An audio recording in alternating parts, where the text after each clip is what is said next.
esta hora presentamos Pro con la Naturaleza, un espacio para conocer el desarrollo sostenible y conservación de la biodiversidad en nuestro país. Junto a nuestro conductor, Aldo Carlos, te traemos lo último en tendencias ambientales.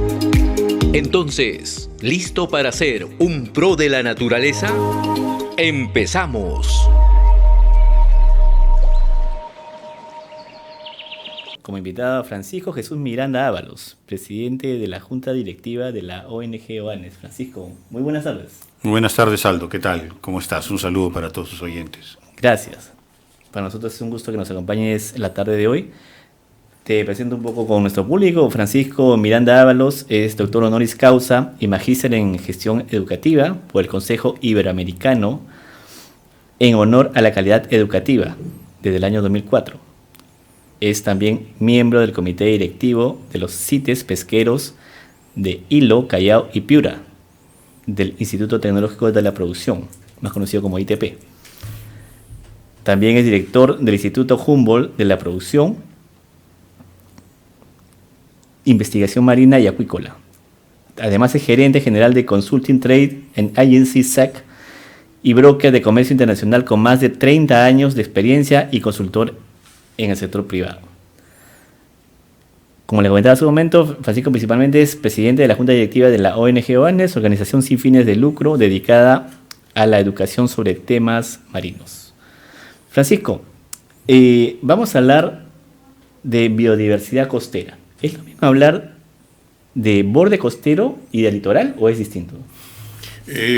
Bueno, podemos utilizar varios términos, ¿no? Borde costero o litoral. Nosotros hemos utilizado el término borde costero, básicamente porque nos queremos remitir a todo lo que está cercano a la costa y lo que representan los principales caladeros o focos, digamos, de biodiversidad de la pesca artesanal en el Perú, que se centra básicamente en todas estas fondos rocosos, ya sea cavernosos o ya sea planos con praderas de algas, que habitan donde habitan una gran diversidad de peces que está muy cercana a la costa. Nosotros vulgarmente los conocemos como peces de roca o especies de roca, ¿no? Claro. Algunas muy conocidas como el tramboyo, la chita, la cabrilla, el lenguao, el cherlo, etcétera, ¿no? Son especies, digamos, de peces que habitan el litoral costero sobre generalmente estos fondos rocosos, además de otras especies como crustáceos y moluscos, la concha de abanico, cangrejos, etcétera, que habitan en esta zona, que es la zona, desde nuestra perspectiva, menos estudiada por las diferentes instituciones, porque todos nos hemos dedicado a estudiar las pesquerías demersales, como por ejemplo la merluza, o las pesquerías pelágicas como la anchoveta, el jurel, la caballa, ¿no? Que son comerciales y de gran volumen. Lo que nosotros nos hemos dedicado a estudiar es básicamente el borde costero, donde hay pesquerías de menor cuantía, pero de alto valor, porque obviamente pues una pesquería de lenguado tiene muchísimo valor, pero es poca cuantía. Lo que pasa es que no sabemos interpretar el valor de estas especies y eso es un poco el tema en el que estamos desde el año 2018 tratando de mostrar a la población qué cosa es lo que hay ahí cerquita de la orilla, ¿no? Claro, entonces es un trabajo muy relacionado a la pesca artesanal. Sí, está directamente relacionado con la pesca artesanal. Es más, Oanes considera que la pesca artesanal está mal clasificada en el Perú, ¿no? La norma actual que define la ley que marca pues una embarcación de 15 metros de eslora con 32.6 metros cúbicos de capacidad de bodega y predominio manual, no es adecuada para definir al verdadero pescador artesanal, porque dentro de esa definición tú estás incorporando a pescadores artesanales embarcados y no embarcados y también a armadores que son dueños de embarcaciones, ¿no? Y en realidad ahí tú tienes un universo de casi 70.000, 80.000 pescadores en todo el litoral peruano. Pero la definición que Oanes le da es diferente, o sea, para nosotros el pescador artesanal, que es algo que nos gustaría que se incorpore cuando se haga una nueva norma, es el pescador que utiliza embarcaciones pequeñas y que se concentre en estos caladeros del borde costero, del litoral, con todas sus capturas, y que son embarcados y no embarcados, y que utilizan embarcaciones muy pequeñas que normalmente nunca se alejan de la distancia de la costa y no dejan de ver la distancia de la costa, salvo cuando cruzan, por ejemplo, a islas, cuando salen de Pisco a las Islas Chincha, que son 15 millas, o de Parachique a las Islas Lobos, que son mucho más millas, pero siempre sus zonas de pesca están alrededor del litoral de las islas o en el borde costero, como te digo, sobre fondos cavernosos o rocosos planos con praderas de algas. Entonces ese es un pescador diferente. Si uno lo define adecuadamente por el medio ambiente que usufructúa, entonces estás reduciendo esa población de casi 80.000, 90.000 pescadores, como lo define actualmente la ley, a un grupo de casi 20.000 pescadores, ¿no? Donde tienes pues a saltamocheros, pinteros, rascaplayas, buzos con compresora, extractores de mariscos, etcétera, que son un grupo sumamente interesante, que desde nuestra perspectiva son pescadores con conocimientos ancestrales de pesca que el Estado peruano debe proteger, más no promover, ¿no? Porque en la pesquería nosotros no alentamos la promoción de las actividades pesqueras, porque las actividades pesqueras tienen un límite, ¿no? Claro, pero así como viéndose en el espejo de la pesca industrial, que tiene justamente límites de pesca, ¿existe un tema similar con la pesca artesanal, ¿no? No, pero debería. De hecho, hemos llegado al sistema de cuotas después de muchos años de prueba y error, ¿no? Claro, sí. Y producto de estos años de prueba y error, finalmente llegamos a un sistema de cuotas, a un sistema de administración de cuotas por embarcación, que ha dado resultado en los últimos años, ¿no? Sí. Y ha sido un resultado bastante bueno. Obviamente eso podría trasladarse a las pesquerías litorales, que te digo, de menor cuantía y de alto valor, de diferentes formas, ya sea con un sistema de cuotas con las especies principales, o ya sea con un sistema de manejo costero, como parece en Chile, que tienen buenos resultados, ¿no? Eso es básicamente un concepto de administración de pesquerías de menor cuantía, pero de gran valor, ¿no? Lo que pasa es que muchas veces no nos damos cuenta de lo importante que son estas pesquerías.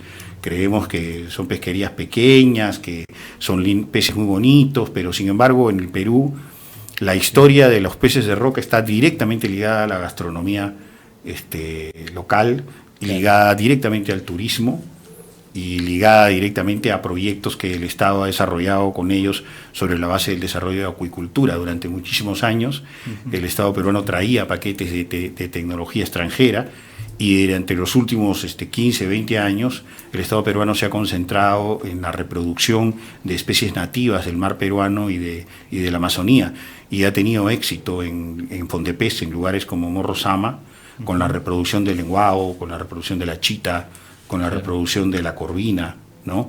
Que son especies nativas y que representan de alguna manera una alternativa como un mecanismo de engorde, de acuicultura para el pescador artesanal, porque el pescador artesanal tiene muchos problemas, ¿no? Que vamos a conversar, por supuesto, ¿no? Seguramente. ¿Cuál sería tu balance entonces de la situación actual de la biodiversidad costera? Yo creo que la biodiversidad costera está golpeada duramente. No creo que está al nivel de otros países en el mundo donde he tenido oportunidad de bucear, como Europa o otros lugares donde sí ha habido una captura y un esfuerzo pesquero fuerte de parte de los pescadores, a tal punto que hoy día en Europa un buzo para capturar un pez tiene que bajar 30, 35 o 40 metros desarrollando una tecnología para la contención del aire, la apnea, claro, que no la tienen otros buzos a nivel mundial. Aquí en el Perú el buceo, digamos, a pulmón, que se hace para capturar especies, no llegas pues a más de 25 metros de profundidad, o sea, porque tienes digamos, bastante abundancia de pescado todavía. Pero sin embargo la biodiversidad ha disminuido. Lo que yo he visto buceando hace 40, 45 años, donde bajabas, digamos, a un sitio de estos rocosos, cavernosos, y podías encontrar o identificar 15, 16 tipos de especies de peces. Hoy día pues ves un predominio de 5 o 6 en los mejores lugares, y en otros lugares no ves nada, ¿no? Claro. Y esto se debe principalmente a que, como no se ha estudiado estas pesquerías pequeñas, el pescador artesanal ha hecho un esfuerzo pesquero excesivo sobre ellas, y además ha desarrollado malas prácticas en las pesquerías, como por ejemplo la pesca con explosivos, como por ejemplo el uso de extraer algas de un fondo de una pradera, utilizar redes prohibidas, no respetar los tamaños mínimos, utilizar zambullo, tronador. Hay una diversidad de malas prácticas que han ido extrayendo estos recursos del borde costero hasta su límite, ¿no? Entonces hoy en día estamos en un punto en el cual todavía podemos recuperar gran parte de la biodiversidad del borde costero peruano en beneficio de todos, tanto del pescador como de la población en general que se nutre con estos recursos, ¿no? Y nosotros proponemos, además de los impulsos que el Estado hace con la acuicultura, que son realmente meritorios, la acuicultura de nativos ha dado resultados. Yeah. Creo que también debemos ponernos un poquito de énfasis en la creación de arrecifes artificiales, que es algo que en el Perú no hemos trabajado todavía y que no existe nada hecho aún, y que sin embargo podría ser un elemento sumamente interesante, porque un arrecife artificial atrae vida y obviamente atrae peces, y puede ser utilizado tanto para uso comercial como para uso deportivo como para uso turístico. Entonces los pobladores costeros, ergo principalmente pescadores artesanales, se pueden ver beneficiados de un programa bien desarrollado de desarrollo de arrecifes artificiales en la zona litoral, ¿no? Te pongo un ejemplo simple. Por ejemplo, la bahía de Paracas. Sí. La bahía de Paracas es muy grande y en el centro de la bahía de Paracas, digamos entre Punta Pejerrey y lo que es Paracas, tienes profundidades de 8 o 10 metros y es un fondo de arena. Ahí puedes colocar un arrecife artificial, ya sea artístico, estatuas o lo que se te dé en la imaginación crear. Claro. Entonces puedes crear un arrecife ahí y con ese arrecife vas a traer vida a una zona que es muy rica y productiva. Los pescadores pueden conservar ese espacio vital y al mismo tiempo también puede servir para promover que los hoteles que están en la zona de Paracas puedan invitar turistas o crear tours de turistas para que vayan y visiten. Si tienes pues un arrecife artístico, los buzos van a querer ir a visitar las estatuas que hayas profundizado, etcétera. Entonces, claro, ese es un poco el concepto, ¿no? O sea, pensar que existen soluciones y que no todo es un problema. Evidentemente las malas prácticas se combaten con educación, con capacitación, pero también tienes que dar solución porque el mercado va creciendo, o sea, la demanda de productos pesqueros va aumentando y tienes que encontrar una forma de producir un poco más, ¿no? No solamente las capturas, ¿no? Interesante lo que nos comentabas acerca de la oportunidad que puede existir justamente en puntos como Paracas. ¿Y no han habido iniciativas o empresas que de algún modo hayan querido incursionar? Sí, hace muchos años, lamentablemente la persona que estaba muy entusiasmada con esto falleció. Había intención de hacer un trabajo muy profesional para hundir un barco preparado previamente, claro, y que tenía un costo y estaban dispuestos a hacerlo, pero nunca se llegó a hacer, ¿no? Pero ahí quedó la idea. Pero sin embargo, a lo largo de los años han habido una enorme cantidad de desarrollos, o sea, hoy en día se crean arrecifes artificiales en muchas partes del mundo con muy buenos resultados, tanto para la pesca como para el turismo, como para el incremento de la población, ¿no? Claro, bueno, seguramente es todavía una posibilidad que puede explorarse en el futuro. Claro, el mar peruano es riquísimo y tiene un montón de posibilidades, lo que necesita es que tomemos acción sobre él, ¿no? Porque hay que administrar un recurso que no solamente le va a dar de vivir a la población costera, sino al poblador peruano, ¿no? Claro. ¿Qué nos puedes contar acerca de especies que de algún modo se extinguieron o que están en peligro de extinción? Por ejemplo, yo ahora que venía recordaba que de niño, cuando era niño en los años 80, era muy consumida la macha, ¿no? Que era un producto nutritivo y de valor accesible. Uh-huh. Entiendo de que en algún momento estuvo o se llegó a extinguir, tú nos dirás, pero como este recurso marino, ¿qué otro de pronto se ha visto amenazado? Bueno, en la medida en que nosotros no comprendemos que los recursos, si no los conocemos, si no conocemos su biología, la ignorancia es atrevida. Entonces, en el caso específico de la macha, la sobreexplotación de la macha terminó con la desaparición. Ha regresado nuevamente la macha. Yo entiendo que hay algunos nuevos apariciones en la zona de Lomas, en la zona de Camaná, ¿no? donde obviamente se está cuidando y se está tratando de recuperar.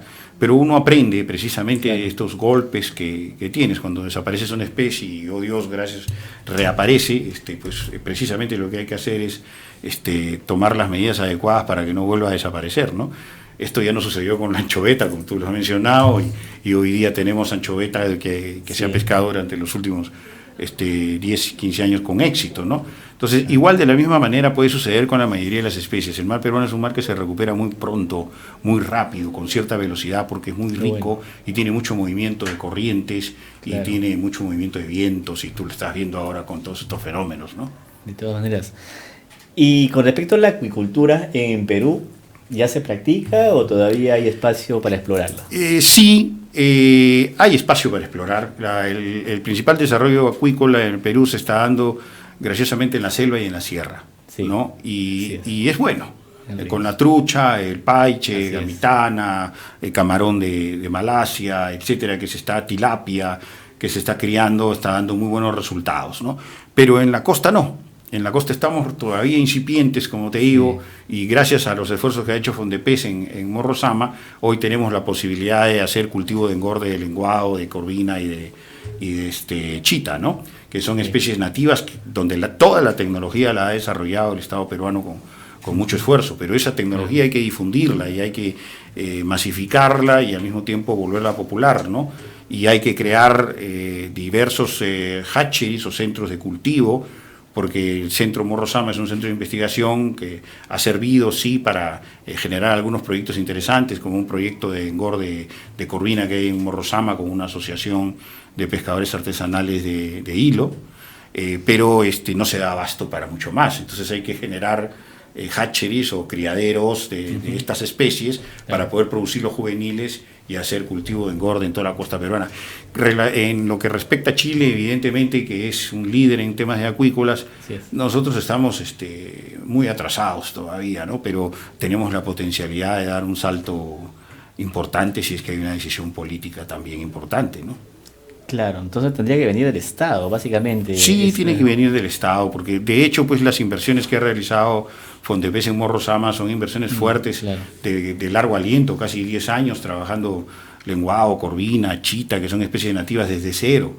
Entonces, estas cosas son meritorias y vale la pena aplaudirlas, pero no es una inversión que hubieran hecho empresas privadas, ¿no? Así es, me imagino. Hablar también de biodiversidad en la costa es hablar de accidentes de empresas, ¿no? Lo cual puede marcar una diferencia muy grande con respecto a lo que tú decías hace un momento, hacia las malas prácticas. Sí. ¿Cómo ves tú que se confrontan estos dos temas? Bueno, la contaminación es un daño que pueden ocasionar las compañías mineras o las compañías de hidrocarburos, ¿no? Sí. Y está estructurado en la ley peruana que el que contamina paga. Sí. Eso no hay mucho más que discutir, ¿no? Y hay que remediar y hay que solucionar. Pero evidentemente lo que pueda suceder, digamos, en un derrame de petróleo, por ejemplo, es un acto, ya sea negligencia o un accidente, pero no está provocado, digamos, no existe la intención de provocar un daño, pero en cambio en el caso específico de las malas prácticas, la ignorancia o también la negligencia de los malos pescadores sí ocasionan daños que son irreversibles. La contaminación se puede manejar, todo depende de cuánto seas capaz de involucrar al actor, en este caso las compañías mineras o en este caso las compañías petroleras, ¿no? Claro. Por ejemplo, en el caso que te estaba hablando de Fondepes, de cultivo de corvina, uno de los actores que ha participado activamente ha sido el Fondo Quellaveco para la crianza de corvinas en el norte de Hilo, en Piedras Negras. Está participando el Fondo Quellaveco, está participando el CITE Pesquero Hilo, Fondepes y la Asociación de Pescadores de Hilo, y además el gobierno regional de Moquegua. Entonces, donde hay una interacción con un actor importante como una compañía minera, que tiene dinero, que tiene capital y que tiene responsabilidad social, pues obviamente las cosas se aceleran. De la misma manera se puede trabajar con las compañías petroleras. En el norte del Perú, por ejemplo, tenemos un caso típico. Ellos tienen la obligación de retirar las plataformas submarinas, las plataformas marinas que dejan para la extracción de petróleo una vez que ya los pozos se secan, ¿no?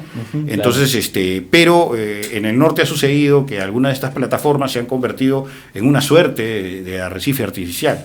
Entonces, incluso empresas de buceo llevan turistas a Máncora o a Los Órganos para que vayan a bucear a estas plataformas abandonadas, lo cual desde mi perspectiva es un error, porque para crear un arrecife artificial hay ciertos parámetros que uno tiene que manejar. O sea, no puedo yo poner en riesgo a un buzo de que le vaya a caer una columna de fierro o que se vaya a rasgar con un tubo que está mal colocado, ¿no? Entonces los barcos se preparan para hundirse cuando se van a crear un arrecife artificial. Entonces lo lógico es respetar la ley, retirar la plataforma, pero se puede llegar a una negociación con las compañías petroleras para que las compañías petroleras, por ejemplo, ayuden o coadyuven a la creación de arrecifes artificiales en las zonas cercanas donde ponen una plataforma, de tal forma que cuando retiran su plataforma petrolera queda algo de parte de ellos como una colaboración para la comunidad afectada. Entonces, es cómo lo enfocas, cómo lo ves, ¿no? El mar es para todos, pero tiene que haber, pues, obviamente, una participación mucho más activa de los actores como las mineras y las empresas de hidrocarburos, ¿no? Claro. Háblanos ahora un poco de Oanes. ¿Qué tiempo llevas trabajando ahí? ¿A qué se dedica? ¿Y cómo se articula justamente con ese trabajo de conservación del borde costero? Bueno, Oanes tiene ya 27 años trabajando. Nosotros somos una organización 100% peruana, fundada por buzos, ingenieros pesqueros, biólogos, gente que es aficionada al mar, y nos desarrollamos principalmente sobre la base de una red de comunicaciones. Hace 26 años no teníamos un sistema que nos pudiera comunicar a universidades, a capítulos de ingenieros pesqueros, a digamos, centros de investigación, y hoy día Oanes integra a toda esta comunidad a través de su lista y su red integrada de comunicaciones, brindando la posibilidad de que ellos conversen diariamente, interactúen, intercambien información, con lo cual podemos estar, digamos, adquiriendo un mayor conocimiento, actualizándonos y desarrollar o proponer cosas mucho más concretas, ¿no? Independientemente de eso, Oanes puede realizar también trabajos de investigación, trabajos de sensibilización. Desde el año 2018 estamos metidos en un proyecto que se llama precisamente Recursos del Borde Costero Peruano, Litoral e Islas, que lo que busca es que el peruano pescador submarino, que hay muchos, cuando yo comencé a bucear hace 40 años éramos 100, hoy día son más de 4.000 buzos en todo el litoral peruano, que extraen y capturan recursos. Entonces lo que le proponemos a ellos es que dejen el arpón con el que pescan por un par de horas, organizar ante ellos un campeonato, una suerte de un evento, donde les damos una cámara fotográfica para que ellos, en vez de capturar con un arpón un pez, lo capturan con una cámara. ¿Por qué? Porque el pescador submarino tiene esa habilidad de poder ubicar a sus presas mucho más fácil que aquel que no tiene ese instinto cazador o pescador. Claro. Entonces, el darle una cámara fotográfica nos ha permitido desarrollar ya un libro que publicamos en el 2019 y otro que vamos a publicar este año, con muchas de fotografías de peces vivos. Si tú te vas al Instituto del Mar y encuentras el catálogo de peces, por ejemplo, que es el informe 44, vas a encontrar que la mayoría de los peces del Instituto del Mar están dibujados o fotografiados ya muertos, digamos, sobre una bandeja en laboratorio. Claro. Y el proyecto lo que busca es que esa misma información que tiene el IMARPE contenga, además, apoyando al IMARPE, fotografía de especies vivas, que están en su medio natural, en su ambiente natural. Y ese es el trabajo que venimos haciendo desde el año 2018, con muy buenos resultados, y apoyando a la población, sensibilizándola, mostrándole lo que vamos aprendiendo en el camino, que es algo totalmente nuevo. Nadie lo ha hecho, no lo ha hecho el IMARPE, y lo estamos haciendo nosotros, ¿no? En colaboración con todas las instituciones, por supuesto, incluido el IMARPE y universidades, ¿no? Siempre colaboramos con todos, ¿no? Excelente. ¿Y has percibido, ahora que hablabas de universidades, las nuevas generaciones, un cambio con respecto al tema de cuidado ambiental en el país?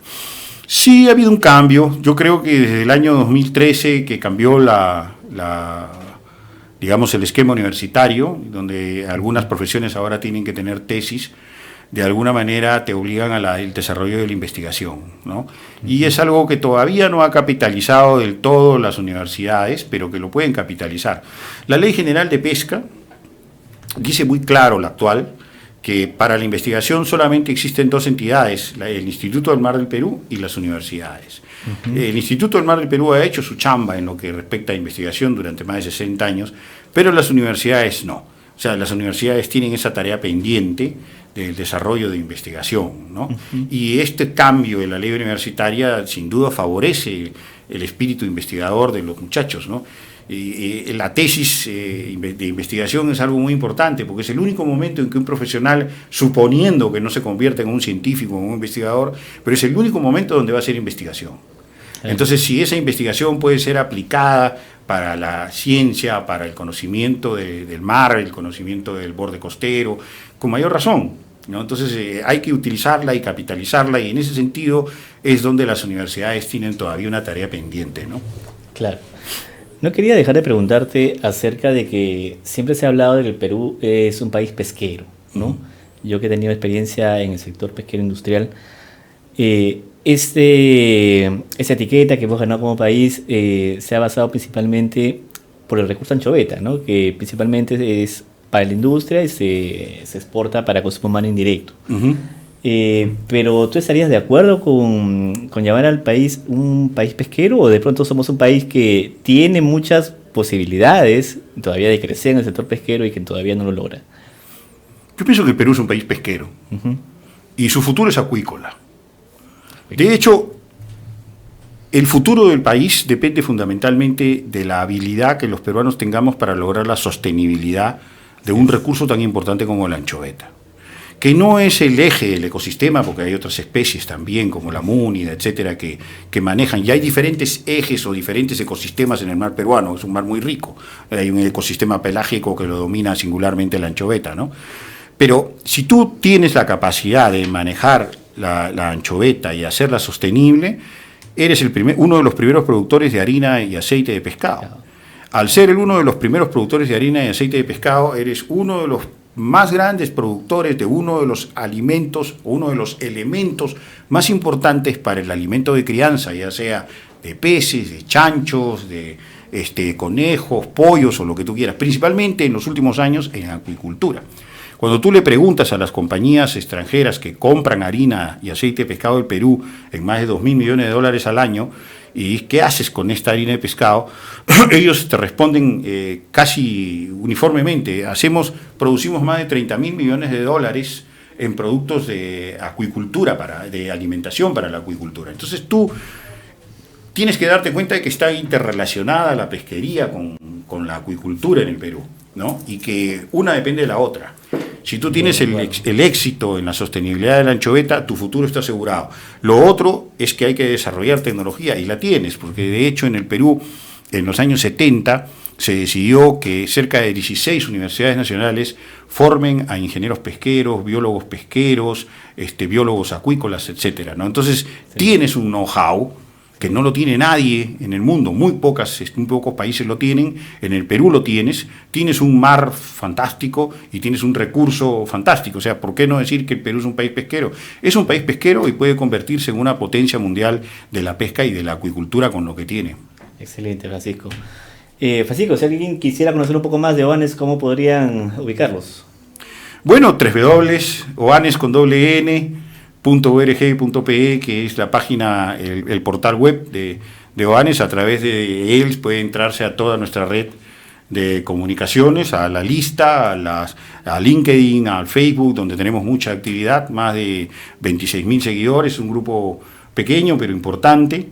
Y estamos en el día a día. Oanes, el equipo de voluntarios que tenemos, revisa noticias todos los días y todos los días publica un boletín de las noticias que se han archivado, de una revisión de más de 450 medios de prensa alrededor del mundo. Entonces, estamos al día. En Oanes no podemos decir que estamos atrasados, sino tenemos la información siempre correcta y actualizada, ¿no? Perfecto, Francisco. Muchas gracias por acompañarnos. Muchas gracias a ti, más bien, por la invitación. Muchas Muy gracias amable. Y suerte, éxitos. Gracias por acompañarnos en Pro con la Naturaleza. Los esperamos el próximo jueves para seguir conociendo más sobre la conservación y el desarrollo sostenible, para que seas un Pro con la Naturaleza. Nos vemos.